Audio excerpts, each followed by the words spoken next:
अगर खाली टाइम पर आपको भी कुछ ना कुछ खाने को चाहिए होता है तो आज मैं आप लोगों के लिए लाई हूँ मखाना पुदीना की टेस्टी नमकीन, जो बिल्कुल लाइट वेट है, जो वज़न को कंट्रोल रखने के साथ साथ खाने में भी टेस्टी होती है। तो बड़े हों या छोटे इसे चाव से खाएंगे। पुदीना नमकीन बनाने के लिए मैंने लिया है यहाँ पर एक बड़ा कटोरा भरकर मखाने, यानी कि 3 कप के बराबर। अब गैस पर कढ़ाई रखें, कढ़ाई में मखाने डालें और इन्हें रोस्ट कर लें। तो कढ़ाई में मैंने घी तेल कुछ भी नहीं डाला है, बिना घी तेल के ही हमें इन्हें धीमी आंच पर ही रोस्ट कर लेना है। 10 मिनट के लिए मैंने इन्हें रोस्ट कर लिया है। अब एक मखाना उठाकर तोड़कर चेक कर लेते हैं। तो मखाना तोड़ने पर टूट नहीं रहा है, तो इसका मतलब ये है कि अभी मखाने अच्छे से रोस्ट नहीं हुआ है। तो चलिए इन्हें फिर से क्रिस्पी होने तक रोस्ट कर लेते हैं। थोड़ी देर मखानों को और रोस्ट करने के बाद मखाने को तोड़कर चेक कर लें। तो मखाने अच्छे से टूट रहे हैं, इसका मतलब ये है जो मखाने हैं अच्छे से रोस्ट हो गए हैं। अब मखानों को किसी प्लेट या बाउल में निकालें। तो ज़्यादा देर तक मखानों को कढ़ाई में ना रखें, क्योंकि कढ़ाई है अभी गर्म है और ये जल सकते हैं। अब गैस पर मैंने रख दी हमेशा की तरह वही कढ़ाई जिसमें मैं सभी चीज़ों को फ्राई करती हूँ। अब कढ़ाई में 2 कड़छी जितना तेल डालकर गरम कर लें। अब यहाँ पर लिया है मैंने 2 मुट्ठी जितना पुदीना, जिसे मैंने पहले से ही साफ़ करके अच्छे से धो के रखा हुआ था और इसके पानी को मैंने अच्छे से निकाल के रखा हुआ है।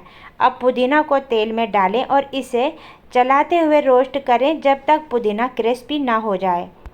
पुदीना को रोस्ट करने के बाद पुदीने का जो कच्चापन है वो ख़त्म हो गया है और ये अच्छे से रोस्ट हो गया है। जो पुदीना की पत्ती है वो भी क्रिस्पी हो गई है। अब इसे झारे से निकाल लें।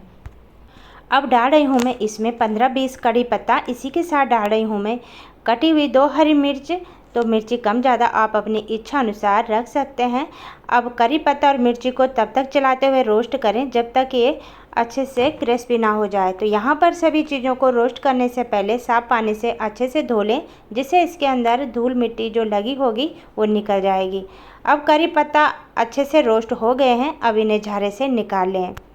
अब यहाँ पर ले रही हूँ मैं थोड़ी सी हरी धनिया। अब हरी धनिया को तेल में डालें और इसे भी रोस्ट करें जब तक धनिया की पत्ती पककर क्रिस्पी ना हो जाए। अब धनिया भी अच्छे से रोस्ट हो गए हैं, अब इसे भी झारे से निकालें और सभी चीज़ों को फिर ठंडा कर लें। सभी चीज़ अच्छे से ठंडी हो गई है। अब रोस्ट करी हुई पुदीना मिक्सी जार में डालें और इसे बारीक पीस लें। पुदीना धनिया को अच्छे से ग्राइंड करने के बाद इसका एक बारीक पेस्ट बनकर तैयार हो गया है। तो चलिए अब इस पेस्ट को साइड में रख लेते हैं और तैयारी कर लेते हैं नमकीन बनाने की। मखानों में मसाले अच्छे से मिक्स हों तो इसके लिए रोस्ट करे हुए मखानों को एक बड़ी परात में डालें। अब इसमें पुदीना पेस्ट डालें और मखानों के साथ अच्छे से मिक्स कर लें। पुदीना का जो पेस्ट है हर एक मखाने पर इसकी कोटिंग अच्छे से हमें कर लेनी है, जिससे खाने में ये एकदम चटपटे पुदीना फ्लेवर में लगे।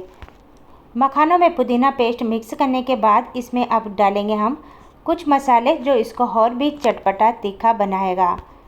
अब डाल रही हूँ मैं इसमें 1 छोटी चम्मच से 1/3 चम्मच अमचूर पाउडर, आधी चम्मच रोस्टेड जीरा पाउडर, आधी चम्मच चाट मसाला पाउडर, 1/4 चम्मच या स्वाद अनुसार इसमें नमक डालें, क्योंकि जो चाट मसाला हमने डाला है इसमें भी नमक होता है। 1/3 चम्मच इसमें अब काला नमक डालें।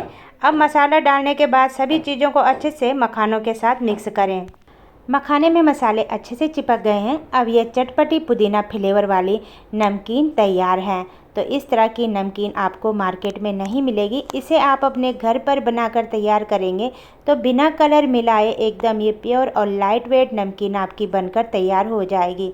इस नमकीन को आप किसी एयर टाइट कंटेनर में भर कर रखें, जब मन चाहें आप इसे खाएं। ये ख़राब बिल्कुल नहीं होगी, ये क्रिस्पी बनी रहेगी। तो आज की रेसिपी अगर आप लोगों को अच्छी लगी तो लाइक और प्यारे से कमेंट ज़रूर करें। फिर मिलते हैं नई रेसिपी के साथ, तब तक के लिए टेक केयर, बाय बाय।